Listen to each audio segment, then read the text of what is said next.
Hello dear students, welcome to the Irrigation Engineering subject. നിങ്ങളുടെ third മൊഡ്യൂളിലേക്കാണ് നമ്മൾ ഈ class പോകുന്നത്. Third module basically covers dam, reservoir etcetera. Figure നോക്കിയാൽ നിങ്ങൾക്ക് മനസ്സിലാവും, ഒരു ഡാമും അതിൻ്റെ ബാക്കിൽ അതിൻ്റെ റിസർവോയറുമാണ് കാണിച്ചിരിക്കുന്നത്. ഇറിഗേഷൻ എഞ്ചിനീയറിംഗ് എന്ന് പറയുന്ന സബ്ജക്റ്റിൽ ബേസിക്കലി നിങ്ങൾ പഠിക്കുന്നത് ഇറിഗേഷനെ കുറിച്ച്, അതായത് ജലസേചന മാർഗങ്ങളെക്കുറിച്ച്, അതുപോലെ ഡൈവേർഷൻ ഹെഡ് വർക്കുകൾ, പിന്നെ സ്റ്റോറേജ് ഹെഡ് വർക്കുകൾ, പിന്നെ കനാൽ സിസ്റ്റം, ഇങ്ങനെയുള്ള 4 ടോപ്പിക്കുകളായിട്ടാണ് പഠിക്കുന്നത്.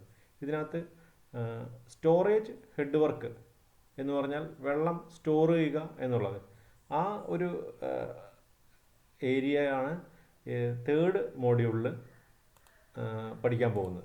ബേസിക്കലി സ്റ്റോറേജ് ഹെഡ് വർക്ക് എന്ന് പറഞ്ഞാൽ ഒരു ഡാമാണ് ഉദ്ദേശിക്കുന്നത്. നിങ്ങൾ ഡാമുകളെക്കുറിച്ചും റിസർവോയറിനെ കുറിച്ചുമാണ് തേർഡ് മോഡ്യൂളിൽ പഠിക്കാൻ പോകുന്നത്. ഈ ഫിഗർ നോക്കിക്കഴിഞ്ഞാൽ ഒരു ഡാമും റിസർവോയറും കേൾക്കുമ്പോൾ നമുക്കെല്ലാവർക്കും സെയിം ആണ് ഈ 2 ടേം എന്ന് തോന്നുമെങ്കിലും രണ്ടും തമ്മിലുള്ള ഡിഫറൻസ് എന്താണെന്നുള്ളത് ഈ ഫോട്ടോയിൽ നിന്ന് വളരെ വ്യക്തമാണ്. ഡാം എന്ന് പറഞ്ഞാൽ അത് ഒരു സ്ട്രക്ചറാണ്, ഒരു മാൻമെയ്ഡ്, നമ്മൾ ഉണ്ടാക്കുന്ന കോൺക്രീറ്റ് ഉപയോഗിച്ചോ അല്ലെങ്കിൽ മേസൺറി അല്ലെങ്കിൽ മണ്ണുപയോഗിച്ച് നിർമ്മിക്കുന്ന ഒരു തടയണ, അതിനെയാണ് ഡാം എന്ന് പറയുന്നത്. Dam is A structure. വേറെ റിസർവോയർ എന്ന് പറഞ്ഞാൽ അതിന് പുറകിൽ ഫോം ചെയ്യുന്ന ഒരു ജലാശയം, വെള്ളത്തിൻ്റെ ഒരു കെട്ട്, ആ ഒരു നദി അല്ലെങ്കിൽ ആ പുഴ അവിടെ വലിയ രീതിയിൽ വോളിയം ഓഫ് വാട്ടർ ശേഖരിച്ചു വയ്ക്കുന്ന ആ ഒരു സ്ഥലത്തിനെയാണ് റിസർവോയർ എന്ന് പറയുന്നത്. So the difference between dam and reservoir should be very clear. അപ്പോൾ ഈ തേർഡ് മൊഡ്യൂളിൽ കവർ ചെയ്യുന്ന പോർഷൻസ് ആദ്യം തന്നെ ഞാനൊന്ന് പറയാം.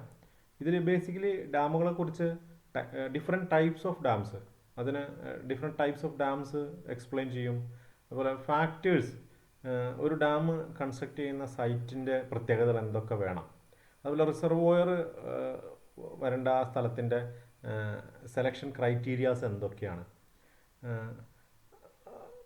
ഡിഫറെൻറ്റ് ടൈപ്സ് ഓഫ് ഡാംസുകൾ തന്നെ വേറെ ഏതെല്ലാം തരത്തിലുണ്ട്, അതിൻ്റെ ഡിഫറെൻറ്റ് ക്ലാസിഫിക്കേഷൻ എന്തൊക്കെയാണ്, ഒരു ഡാമിൽ ആക്ട് ചെയ്യുന്ന ഫോഴ്സുകൾ, ഡിഫറെൻറ്റ് ഫോഴ്സുകൾ എന്തൊക്കെയാണ്, അതുപോലെ തന്നെ how a dam fails, failure criterias for dams, then practical profile of a dam, പിന്നെ എർത്ത് ഡാമുകളെ കുറിച്ച് കൂടുതലായിട്ട് പിന്നെ പഠിക്കുന്നുണ്ട്. മണ്ണുപയോഗിച്ച് അല്ലെങ്കിൽ മണ്ണും റോക്ക് ഫില്ല് ആയിട്ടുള്ള ഡാമുകളെ കുറിച്ചുള്ള പഠനം. ദെൻ ഇതിൻ്റെ ഡ്രെയിനേജ് അറേഞ്ച്മെൻറ്റ് എങ്ങനെയാണ് കൊടുക്കേണ്ടത്, അങ്ങനെയുള്ള കാര്യങ്ങളാണ് ഈ മോഡ്യൂൾ 1 ഫസ്റ്റ് പാർട്ടിൽ പഠിക്കുന്നത്. സെക്കൻഡ് പാർട്ടിൽ ഇതിലുള്ള ഫ്ലോ റെഗുലേറ്റിംഗ് അറേഞ്ച്മെൻറ്റ്, അത് എങ്ങനെയാണ് ഫ്ലോ റെഗുലേറ്റ് ചെയ്ത് ഇതിനകത്ത് കൊണ്ടുപോകുന്നത് എന്നുള്ള കാര്യങ്ങളാണ് സെക്കൻഡ് പാർട്ടിൽ പഠിക്കുന്നത്. അങ്ങനെ ഈ തേർഡ് മൊഡ്യൂൾ ഡാമുകളെ കുറിച്ചുള്ള ഒരു പഠനമാണ്. ഡാമിൻ്റെ ആവശ്യം എന്താണ്, ഡാമിനെ കുറിച്ചുള്ള ബേസിക് ഡീറ്റെയിൽസ് ഈ സ്ലൈഡിൽ എഴുതി വച്ചിട്ടുണ്ട്. Then what is the purpose of a dam? നമുക്ക് എല്ലാവർക്കും അറിയുന്ന പോലെ കുറച്ച് പർപ്പസുകൾ ഇവിടെ ലിസ്റ്റ് ചെയ്തിട്ടുണ്ട്. For supplying the drinking water, that means for domestic use, ഗാർഹിക ആവശ്യങ്ങൾക്കുള്ള വെള്ളം ശേഖരിച്ച് വെച്ച് അത് സപ്ലൈ ചെയ്യാൻ ഉപയോഗിക്കുന്നത് ഈ ഡാമുകളിൽ നിന്നാണ്, അല്ലെങ്കിൽ അതിൻ്റെ റിസർവോയറിൽ നിന്നാണ്. ഇറിഗേഷൻ പർപ്പസിനുള്ള water, flood control. Flood control എന്ന് പറഞ്ഞാൽ നമുക്കറിയാം, കേരളത്തിൽ 2018 വലിയ പ്രളയം ഉണ്ടായിരുന്നു.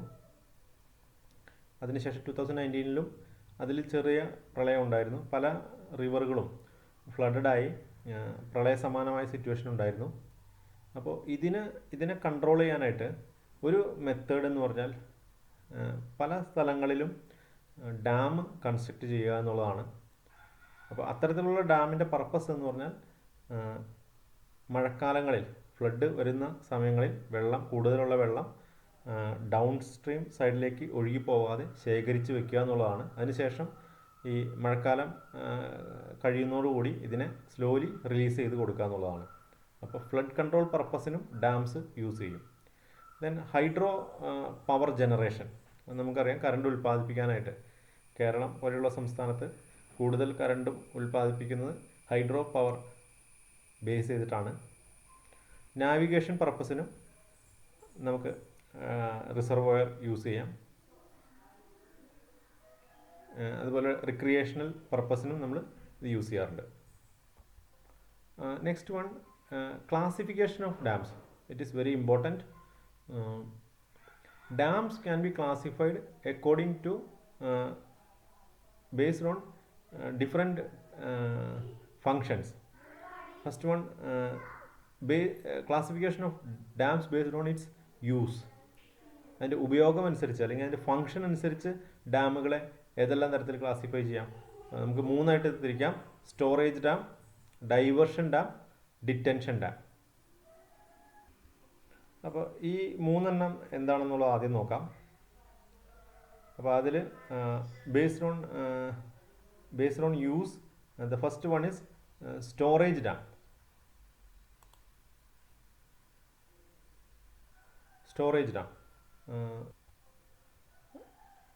Storage dams are used to store water during high floods.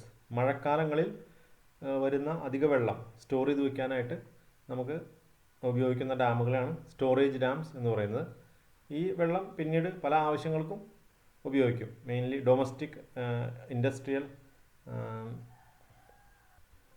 Irrigation, power generation, അങ്ങനെയുള്ള പല ആവശ്യങ്ങൾക്കും ഉപയോഗിക്കും. അതല്ലെങ്കിൽ ഒരാവശ്യത്തിന് മാത്രം ഉപയോഗിക്കും. അപ്പോൾ നമ്മുടെ നാട്ടിൽ, കേരളത്തിൽ സാധാരണ കണ്ടുവരുന്ന ഡാമുകളെല്ലാം ഈ സ്റ്റോറേജ് ഡാം കാറ്റഗറിയിൽ വരുന്ന ഡാമുകളാണ്. Second one, detention dam. Detention ഡാമിന് ചെക്ക് ഡാംസ് എന്നും പറയാറുണ്ട്. ബേസിക്കലി ഇത് ഫ്ലഡ് കൺട്രോൾ പർപ്പസിനുള്ള ഡാംസ് ആണ്. ഞാൻ നേരത്തെ പറഞ്ഞ പോലെ നമുക്ക് ഫ്ലഡ് കൺട്രോൾ ചെയ്യാൻ വേണ്ടിയിട്ട് ഡ്യൂറിങ് ഫ്ലഡ് ടൈംസ്, അതായത് റെയിനി ടൈമിൽ വരുന്ന അധിക വെള്ളം ശേഖരിച്ച് വെക്കാനും അത് ഡൗൺ സ്ട്രീമിലേക്ക് ഒഴുകിപ്പോയി അവിടെ പ്രളയം ഉണ്ടാവാതിരിക്കാനും ഈ ഡാംസ് ഹെൽപ്പ് ചെയ്യും. അപ്പോൾ അധിക വെള്ളം ഈ ഡാമിനകത്ത് ശേഖരിച്ച് വെക്കുകയാണ് ചെയ്യുന്നത്. ഈ മഴ ദിവസങ്ങൾ കഴിയുന്നതോടനുബന്ധിച്ച് ഇത് പതുക്കെ സ്ലോലി റിലീസ് ചെയ്ത് വിടും. അങ്ങനെയുള്ള ഡാമുകളാണ് ഡിറ്റൻഷൻ ഡാം എന്ന് പറയുന്നത്. ഇതിന് വേറെ പർപ്പസ് ഒന്നും ഉണ്ടാവില്ല. ആ വെള്ളം യൂസ് ചെയ്തിട്ട് വേറെ പർപ്പസിനൊന്നും യൂസ് ചെയ്യില്ല സാധാരണഗതിയിൽ. കൃഷിക്കോ അല്ലെങ്കിൽ പവർ ജനറേഷനോ ഉള്ള ഒരു ഫെസിലിറ്റിയും അവിടെ ഉണ്ടാക്കിയിരിക്കില്ല. Only dam will be there. So these type of dams are called detention dam. അങ്ങനെയുള്ള ഡാമുകൾ നമ്മുടെ നാട്ടിൽ അവൈലബിൾ അല്ല. മറ്റ് പല രാജ്യങ്ങളിലും അതുണ്ട്. ഈ ഡാമിൽ സാധാരണഗതിയിൽ ഫ്ലഡ് കഴിഞ്ഞ ഉടനെ തന്നെ പിന്നെ അത് തുറന്നു വിടുകയാണ് ചെയ്യുന്നതെന്ന് പറഞ്ഞല്ലോ. അല്ലാതെ ഒരു ടൈപ്പ് ഉണ്ട് ഇതിനകത്ത്, തുറന്നു വിടാത്ത ടൈപ്പ് ഉണ്ട്. അവിടെ ഡാമിനകത്ത് റിസർവോയറിനകത്ത് സ്റ്റോർ ചെയ്തിരിക്കുന്ന വാട്ടർ ഉടനെ തന്നെ തുറന്നു വിടില്ല. അതൊരിക്കലും തുറന്നു വിടില്ല. അത് ആ ഡാമിനകത്ത് തന്നെ കിടക്കും. കാലങ്ങൾ കഴിയും തോറും ഈ വെള്ളം സീപ്പേജ് ഉള്ളിലേക്ക്, മണ്ണിനുള്ളിലേക്ക് ഇറങ്ങി സീപ്പ് ചെയ്ത് സമീപ പ്രദേശങ്ങളിലെ കിണറുകളും കുളങ്ങളും അങ്ങനെയുള്ള ലോ ലേയിങ് സ്ഥലങ്ങളിലൊക്കെ വെള്ളത്തിൻ്റെ പ്രസൻസ് എത്തും. അപ്പോൾ അവിടെയുള്ള കൃഷിക്കാർക്കൊക്കെ ലിഫ്റ്റ് ഇറിഗേഷൻ വഴി മോട്ടർ വെച്ച് പമ്പ് ചെയ്ത് അവരുടെ കൃഷിയിടങ്ങൾ ഇറിഗേഷൻ പർപ്പസിനോ അല്ലെങ്കിൽ ഡൊമസ്റ്റിക് പർപ്പസിനൊക്കെ ഈ വെള്ളം യൂസ് ചെയ്യാവുന്നതാണ്.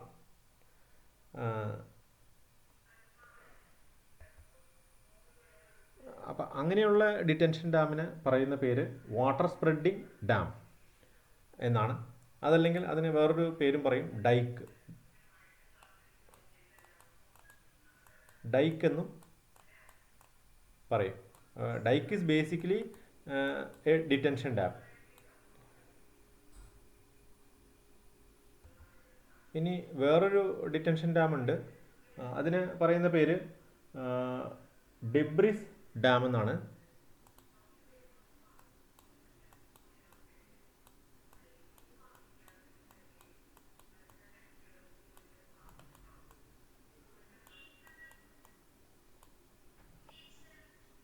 ഡെബ്രിസ് ഡാം എന്ന് പറഞ്ഞാൽ ഒരു വലിയൊരു റിസർവോയറിലേക്ക് വരുന്ന ട്രിബ്യൂട്ടറി റിവേഴ്സ് അല്ലെങ്കിൽ ട്രിബ്യൂട്ടറി തോടുകൾ, അത് കുറേയധികം തോടുകളോ അല്ലെങ്കിൽ പുഴകളോ ഉണ്ടാവും ഒരു റിസർവോയറിലേക്ക് വെള്ളം എത്തിക്കാനായിട്ട് മലകളിൽ നിന്ന്. അപ്പോൾ ചില ട്രിബ്യൂട്ടറി റിവേഴ്സ് അതിനകത്ത് കൂടുതൽ സെഡിമെൻറ്റ് അല്ലെങ്കിൽ മണ്ണിൻ്റെ അംശം, കലങ്ങിയ വെള്ളം മണ്ണ് കൂടുതലുണ്ടാവും. മണ്ണും പാറയും ഒക്കെ കലർന്ന ഒരു മിശ്രിതം, അത് കൂടുതലുള്ള നദികളുണ്ടാവും. ചിലതിൽ നല്ല തെളിഞ്ഞ വെള്ളമായിരിക്കും. അപ്പോൾ ഇങ്ങനെ കൂടുതലുള്ള വെള്ളം ഈ മെയിൻ റിസർവോയറിലേക്ക് എത്തിക്കഴിഞ്ഞാൽ കാലക്രമേണ റിസർവോയർ ഫില്ലായി വരികയും നമുക്കതിന് ഇൻറ്റൻറ്റഡ് പർപ്പസ് മീറ്റ് ചെയ്യാൻ പറ്റാതെ സ്റ്റോറേജ് കപ്പാസിറ്റി കുറയുകയും ചെയ്യുന്ന അവസ്ഥ വരും. അപ്പോൾ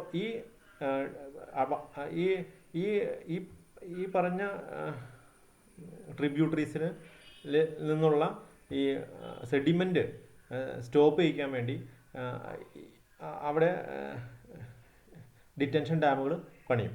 സോ ഈ ഡിറ്റൻഷൻ ഡാമുകളുടെ പർപ്പസ് എന്ന് പറഞ്ഞാൽ to stop the movement of sediment from the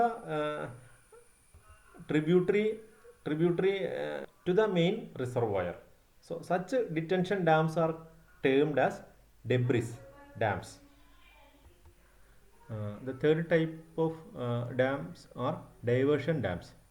Diversion dams they are used to raise water level on upstream side and to divert to canals. ഇത് നമുക്ക് ഇലക്ട്രിസിറ്റി ഉണ്ടാക്കാനുള്ള ഡാംസ് അല്ല. ഡൈവേർഷൻ ഡാംസ് എന്ന് പറഞ്ഞാൽ ഒരു പുഴ ഒഴുകുന്നുണ്ട്. അപ്പോൾ അതിലൊരു ചെറിയ ഡാം കൺസ്ട്രക്ട് ചെയ്തു. ഈ ചെറിയ ഡാം എന്ന് പറഞ്ഞാൽ അതിൻ്റെ ഹൈറ്റ് കുറവായിരിക്കും. അപ്പോൾ ഈ ഡാമിൻ്റെ പർപ്പസ് എന്ന് പറഞ്ഞാൽ ഈ ഡാം പുഴയ്ക്ക് കുറുകെ കെട്ടിക്കഴിയുമ്പോൾ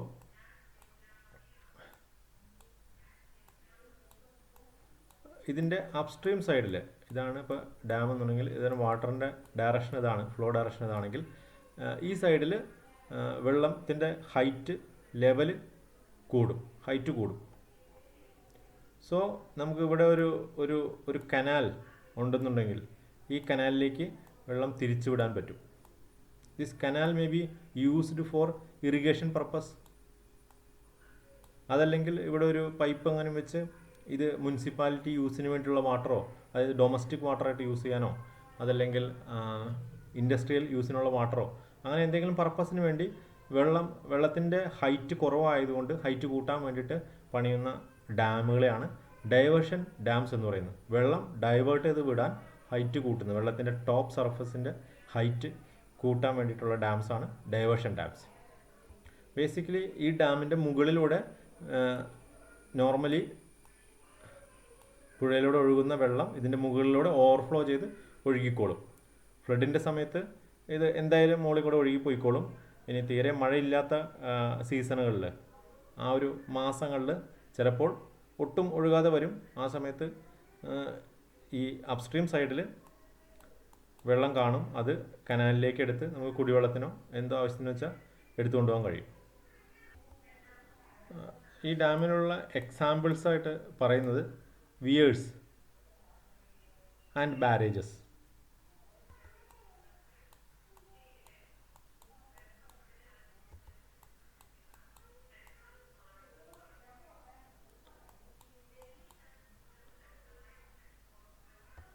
സോ ഡൈവേർഷൻ ഡാംസിൻ്റെ പ്രത്യേകത എന്ന് പറഞ്ഞാൽ മറ്റ് രണ്ട് ഡാമുകളെ അപേക്ഷിച്ച് ഹൈറ്റ് വളരെ കുറവായിരിക്കും. നെക്സ്റ്റ് ക്ലാസിഫിക്കേഷൻ ഓഫ് ഡാംസ് വരുന്നത് based on their hydraulic design. പിന്നെ അതിനുശേഷം based on materials used, then based on structural action. അപ്പോൾ ഇതിനകത്ത് ഓരോന്നായിട്ട് നോക്കാം. First one based on hydraulic design. Dams are classified in to 2 groups: overflow type dams and non-overflow type dams. Overflow, അത് പേര് കേൾക്കുമ്പോൾ തന്നെ നമുക്ക് അറിയാൻ സാധിക്കും. ഇപ്പോൾ രണ്ട് ക്രോസ് സെക്ഷൻ കാണിച്ചിട്ടുണ്ട്. ഡാമിൻ്റെ ക്രോസ് സെക്ഷനാണ് ഈ കാണിച്ചിരിക്കുന്നത്, ട്രയാങ്കുലർ ഷേപ്പിൽ കാണിച്ചിരിക്കുന്നത്. ഫസ്റ്റ് വൺ എന്ന് പറഞ്ഞാൽ ഓവർഫ്ലോ ചെയ്യാത്ത, ഇതിൻ്റെ ഡാമിൻ്റെ മുകളിലൂടെ വെള്ളം ഒഴുകി പോകാൻ അനുവദിക്കാത്ത ഡാമുകളാണ്. അതായത് ഇതിൻ്റെ ഡാമിൻ്റെ മുകളിലൂടെ നമ്മൾ റോഡ് ഉണ്ടാവും മിക്കവാറും. ആ റോഡിലൂടെയൊക്കെ നമ്മൾ വണ്ടിയിലോ അല്ലെങ്കിൽ നടന്നോ ടാർ ചെയ്ത വലിയ റോഡുകളായിരിക്കും, 10 മീറ്ററോ 5 മീറ്ററൊക്കെ വീതിയുള്ള റോഡുകൾ. അതിൻ്റെ മുകളിൽ കൂടെയൊക്കെ നമ്മൾ നടന്ന് കാണാൻ പോകാറുണ്ട് പല സ്ഥലങ്ങളിലും. അപ്പോൾ അങ്ങനെയുള്ളതാണ് നോൺ ഓവർഫ്ലോ ടൈപ്പ് ഡാം. ഇനി ചില ഡാമുകൾ ഓവർഫ്ലോ ടൈപ്പ് ഡാമുണ്ട്, ഈ സെക്കൻഡ് വൺ. ഇതിൻ്റെ മുകളിലൂടെ നമുക്ക് നടക്കാൻ കഴിയില്ല, കാരണം FRL ഫുൾ റിസർവോയർ ലെവൽ, വാട്ടറിൻ്റെ അത്രയും വെള്ളം എത്തിക്കഴിഞ്ഞാൽ, അതിൽ കൂടുതൽ വെള്ളം എത്തിക്കഴിഞ്ഞാൽ ഫ്ലഡിൻ്റെ സമയത്ത് ഹൈ ഫ്ലഡ് ലെവൽ അത്രയൊക്കെ വെള്ളം എത്തിക്കഴിയുമ്പോൾ ഇതിൻ്റെ മുകളിലൂടെ വെള്ളം ഒഴുകാൻ തുടങ്ങും. ഈ ക്രസ്റ്റിൻ്റെ മുകളിലൂടെ വെള്ളം ഒഴുകാൻ തുടങ്ങും. സോ അങ്ങനെയുള്ള ഡാമുകളും ഉണ്ട്. നമുക്കത് അധികം കണ്ടിട്ടില്ല, പക്ഷെ അങ്ങനെയുള്ള ഡാമുകളും ഉണ്ട്. നമ്മൾ ഡാമിൽ വെള്ളം പുറത്തേക്ക് വരുന്നത് കാണുന്നത് അതിൻ്റെ സ്പിൽവേയിലൂടെയാണ് നമ്മൾ കാണുന്നത്. ഈ ഡാമിൻ്റെ ലെങ്ത്ത് നോക്കിക്കഴിഞ്ഞാൽ അതിൻ്റെ ഏതെങ്കിലും ഒരു സ്ഥലത്ത് ഒരു സ്പിൽവേ ഉണ്ടാവും. നോൺ ഓവർഫ്ലോ ടൈപ്പ് ഡാമിൽ ഏതെങ്കിലും ഒരു ചെറിയ ഏരിയയിൽ 2-3 ഷട്ടറുകളുള്ള സ്പിൽവേ കാണും. ആ സ്പിൽവേയിലൂടെയാണ് വാട്ടർ പുറത്തേക്ക് വരുന്നതായിട്ട് നമ്മൾ സാധാരണ കാണാറ്. പക്ഷേ ചില ഡാമുകൾ it's entire length overflow type dam തന്നെ ആയിരിക്കും. Next classification of dams is based on materials of construction. Masonry ഉപയോഗിച്ച് ഡാംസ് കൺസ്ട്രക്ട് ചെയ്യാറുണ്ട്. കോൺക്രീറ്റ് ഡാംസ് ഉണ്ട്. ഇപ്പോൾ സാധാരണ കോമൺ ആയിട്ട് യൂസ് ചെയ്യുന്ന മെറ്റീരിയൽ കോൺക്രീറ്റ് ആണ്. അത് പ്ലെയിൻ കോൺക്രീറ്റ് യൂസ് ചെയ്യാറുണ്ട്, റീഇൻഫോഴ്സ്ഡ് കോൺക്രീറ്റും യൂസ് ചെയ്യാറുണ്ട്. എർത്ത് ഡാം, മണ്ണ് ഉപയോഗിച്ച് ഡാം കൺസ്ട്രക്ട് ചെയ്യാറുണ്ട്. ഇത് കമ്പാരിറ്റീവ്ലി ചീപ്പാണ്. റോക്ക് ഫിൽ ഡാം, മണ്ണ് പോലെ തന്നെ കല്ലുകൾ ഉപയോഗിച്ചും അത് വെറുതെ ഡംപ് ചെയ്തിട്ട് റോക്ക് ഫിൽ ഡാം എന്ന് പറഞ്ഞ് ഉണ്ടാക്കാറുണ്ട്. ടിമ്പർ ഡാം, മരം ഉപയോഗിച്ച്, പക്ഷേ ഇതിൻ്റെ സൈസിനൊക്കെ വലുപ്പത്തിന് ലിമിറ്റേഷൻ ഉണ്ട്. ചെറിയ ഡാമുകളാണ് ടിമ്പർ ഉപയോഗിച്ചും സ്റ്റീൽ ഉപയോഗിച്ചും കൺസ്ട്രക്ട് ചെയ്യാൻ സാധിക്കുകയുള്ളൂ. So these are the classification of dams based on materials.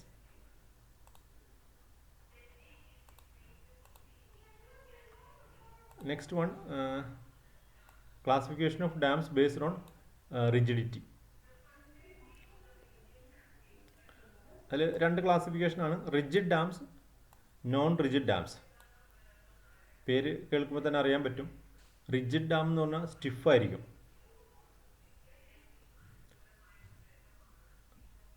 Stiff materials കൊണ്ടാണ് ഉണ്ടാക്കുക. അത് സ്റ്റിഫ് മെറ്റീരിയൽസ് എന്ന് പറഞ്ഞാൽ ഏതൊക്കെയാണ്? കോൺക്രീറ്റ് സ്റ്റിഫ് മെറ്റീരിയലാണ്, മേസൺറി, സ്റ്റീല്. അപ്പോൾ ഇതിൽ ഈ റിജിഡ് ഡാംസ് അതിൽ വരുന്ന ഡിഫ്ലക്ഷൻ വളരെ ചെറുതായിരിക്കും, വെരി ലിറ്റിൽ. ലോഡ് ആക്ട് ചെയ്യുമ്പോൾ ഇത് ഡിഫ്ലക്റ്റ് ചെയ്യും, അത് വളയും. ആ ഡിഫ്ലക്ഷൻ വളരെ ചെറുതായിരിക്കും റിജിഡ് ഡാംസിൽ. ലോഡ് എന്ന് പറഞ്ഞാൽ വാട്ടറിൻ്റെ പ്രഷറാണ് മെയിനായിട്ട് വരുന്നത്, പിന്നെ അതർ ഫോഴ്സുകളും ഉണ്ട്. ഇനി നോൺ റിജിഡ് ഡാംസ് ആണെങ്കിൽ, non rigid dam means relatively less stiff dams ആണ്. ഇത് ഉണ്ടാക്കുന്നത് സ്റ്റിഫ്നെസ് കുറഞ്ഞ വളരെ ലൂസായിട്ടുള്ള മെറ്റീരിയൽസ്, അതായത് എർത്ത് ഡാംസ്, അതുപോലെ റോക്ക് ഫിൽ ഡാംസ്. ഇത് രണ്ടുമാണ് നോൺ റിജിഡ് ഡാം കാറ്റഗറിയിൽ വരുന്നത്. ഇതിലുണ്ടാകുന്ന സെറ്റിൽമെൻറ്റ് അല്ലെങ്കിൽ ഡിഫ്ലക്ഷൻ വളരെ വലുതായിരിക്കും. ഇപ്പോൾ ഇത് ഭൂമിയിലാണ് വെക്കുന്നത്, ഭൂമിയിൽ വീക്കായിട്ടുള്ള ഒരു ലൊക്കേഷനിലാണ് ഇത്രയും huge quantity of earth fill ചെയ്യുന്നതെങ്കിൽ ഡെഫിനറ്റ്ലി അത് അവിടെ ഇരുന്ന് പോകാൻ സാധ്യതയുണ്ട്, ഒരു സെറ്റിൽമെൻറ്റ് ഉണ്ടാകാൻ സാധ്യതയുണ്ട്. സെറ്റിൽമെൻറ്റ് ആൻഡ് ഡിഫർമേഷൻ അത് കൂടുതലായിരിക്കും എർത്ത് ഫിൽ ഡാമിന്. അപ്പോൾ ഇതാണ് classification of dams based on rigidity. Next classification is based on structural action of the dam. Structurally ഇതിൽ ഫോഴ്സ് ആക്ട് ചെയ്യുമ്പോൾ ഇതെങ്ങനെയാണ് റെസിസ്റ്റ് ചെയ്ത് എങ്ങനെയാണ് സേഫായിട്ട് നിൽക്കുന്നതിന് എന്നതിനനുസരിച്ച്. അപ്പോൾ ഗ്രാവിറ്റി ഡാമുണ്ട്. നമ്മൾ ഉപയോഗിക്കുന്ന മെറ്റീരിയലിൻ്റെ ഗ്രാവിറ്റേഷണൽ ഫോഴ്സ് യൂസ് ചെയ്തിട്ട് അതിന് സ്റ്റെബിലിറ്റി അച്ചീവ് ചെയ്യും. Stability is achieved by self weight of the dam material. So such dams are called gravity dam. Arch dam, നമുക്കറിയാം ആർച്ച് ആക്ഷൻ, നമുക്ക് ഇടുക്കിയിലുള്ള ഡാം ആർച്ച് ഡാമാണ്, കേട്ടിട്ടുണ്ടാവും. അപ്പോൾ ഇതിൽ ലോഡ് റെസിസ്റ്റ് ചെയ്യുന്നത്, load transfer to its foundation, abutment means its foundation by arch action. Arch action എന്താണെന്നുള്ളത് നിങ്ങൾക്കറിയാം. നമുക്കൊരു ബീം കൺസ്ട്രക്ട് ചെയ്യണമെങ്കിൽ സാധാരണഗതിയിൽ അതിൽ ടെൻഷൻ വരും, റീഎൻഫോഴ്സ്മെൻറ്റ് പ്ലേസ് ചെയ്യണം. പക്ഷേ ഒരു ആർച്ചിൻ്റെ ഷേപ്പിലാണ് കൺസ്ട്രക്ട് ചെയ്യുന്നതെങ്കിൽ ഈ ടെൻഷൻ അതിനകത്ത് വരില്ല. അപ്പോൾ റീഎൻഫോഴ്സ്മെൻറ്റിൻ്റെ ആവശ്യമില്ല. കോസ്റ്റ്ലി ആയിട്ടുള്ള റീഎൻഫോഴ്സ്മെൻറ്റ് ഒഴിവാക്കി നമുക്ക് കംപ്രഷൻ മാത്രം ക്യാരി ചെയ്യുന്ന മെറ്റീരിയൽസ് യൂസ് ചെയ്തിട്ട് ബീം കൺസ്ട്രക്ട് ചെയ്യാൻ സാധിക്കും. ഓൺലി തിങ് ഇതിൻ്റെ ഷേപ്പ് ഒരു ആർച്ച് ഷേപ്പിലായിരിക്കണം എന്നുള്ളതാണ്. So that means masonry use ചെയ്തിട്ടും കോൺക്രീറ്റ് യൂസ് ചെയ്തിട്ടും സ്റ്റീൽ ഇല്ലാതെ ഡാം കൺസ്ട്രക്ട് ചെയ്യാൻ സാധിക്കും.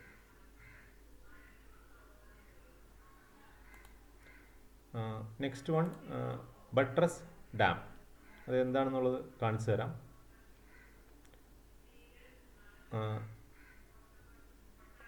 റൈറ്റ്. സോ ഈ 3 ഡാമുകളും അതിൻ്റെ ഫിഗേഴ്സ് കാണിച്ചു തരാം. ഗ്രാവിറ്റി ഡാം ഒരു എക്സാമ്പിളാണ് കാണിച്ചിരിക്കുന്നത്. നമ്മുടെ ഇന്ത്യയിലത്തെ ഹയസ്റ്റ് കോൺക്രീറ്റ് ഗ്രാവിറ്റി ഡാമാണ് കാണിച്ചിരിക്കുന്നത്. അത് ഏഷ്യയിൽ തന്നെ ഉള്ള ഹയസ്റ്റ് ആണ് കോൺക്രീറ്റ് ഗ്രാവിറ്റി ഡാമിൽ വെച്ചിട്ട്. And second highest in the world Bhakra dam, Bilaspur ആണ്. അതിൻ്റെ ഹൈറ്റ് 741 ഫീറ്റ്. അതിൻ്റെ ബേസിലുള്ള വിഡ്ത്ത് 625 ഫീറ്റ്.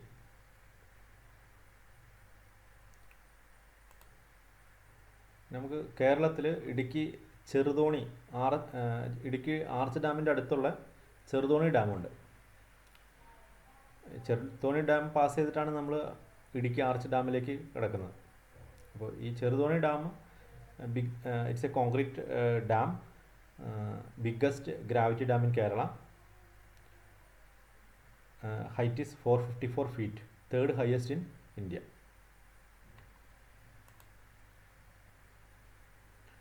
ഇനി ആർച്ച് ഡാം ആണെന്നുണ്ടെങ്കിൽ ആർച്ച് ഡാംസ് നിങ്ങൾക്ക് ഇതൊരു ഫിഗറിൽ കാണിച്ചിരിക്കുന്നത് ഹൂവർ ഡാമാണ്, USA-യിലെ. ഇതൊരു ആർച്ച് ഡാമാണ്. അതിന് basically strong rock abutments are required പിന്നെ നാരോ വാലി. ഈ ആർച്ച് ഡാം കൺസ്ട്രക്ട് ചെയ്യണമെങ്കിൽ നാരോ വീതി കുറഞ്ഞ വാലി ആയിരിക്കണം. അതുപോലെ തന്നെ 2 സൈഡിലും സ്ട്രോങ് ആയിട്ടുള്ള പാറകളുണ്ടായിരിക്കണം. ഇതിൽ മണ്ണിലേക്ക് കൺസ്ട്രക്ട് ചെയ്ത് നിർത്താൻ കഴിയില്ല. ഈ 2 സൈഡെന്ന് ഉദ്ദേശിക്കുന്നത് ഈ സൈഡും ഈ സൈഡുമാണ്. അപ്പോൾ ഈ 2 സൈഡും നമുക്ക് സ്ട്രോങ് അബട്ട്മെൻറ്റ്സ്, സ്ട്രോങ് സപ്പോർട്ട്സ് ഉണ്ടെങ്കിൽ മാത്രമാണ് ഒരു ആർച്ച് ഡാം ആ ഒരു പർട്ടിക്കുലർ സൈറ്റിൽ കൺസ്ട്രക്ട് ചെയ്യാൻ പറ്റുള്ളൂ. നമുക്ക് ഇങ്ങനെ ആർച്ച് ഷേപ്പിൽ, ഈ ഹൊറിസോണ്ടൽ ഡയറക്ഷനിൽ ആർച്ച് ഷേപ്പിൽ ഡാം കൺസ്ട്രക്ട് ചെയ്യാൻ സാധിക്കും. അടുത്ത ഫിഗറിൽ കുറച്ചുകൂടി ക്ലിയർ ആണ് വേറൊരു dam. See the arch shape.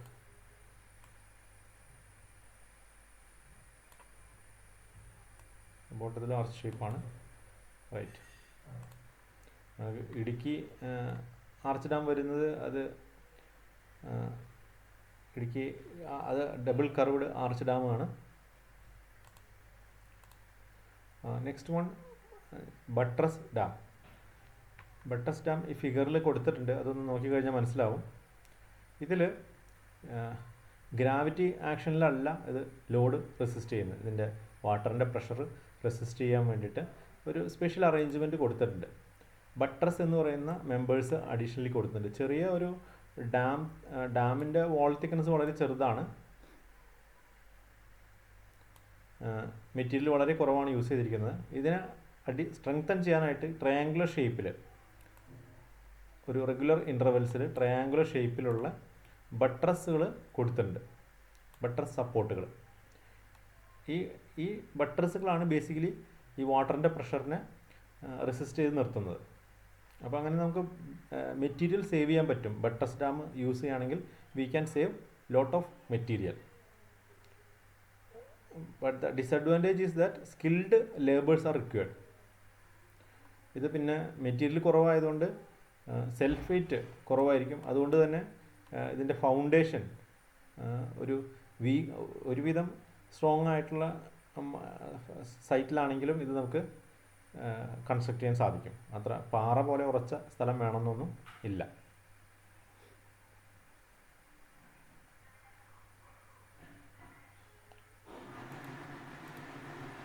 Last നമുക്ക് പറഞ്ഞിട്ടുണ്ടായിരുന്നത് എർത്ത് ഫിൽ ഡാമാണ്. അത് മണ്ണ് ഉപയോഗിച്ച് വെറുതെ ഡംപ് ചെയ്ത് ഒരു ഡാം ഉണ്ടാക്കുന്ന രീതിയാണത്. So with this I would like to conclude this class. We will continue in the next class. അടുത്ത ക്ലാസ്സിൽ we will discuss about selection criteria for a dam site, അങ്ങനെയുള്ള കാര്യങ്ങൾ.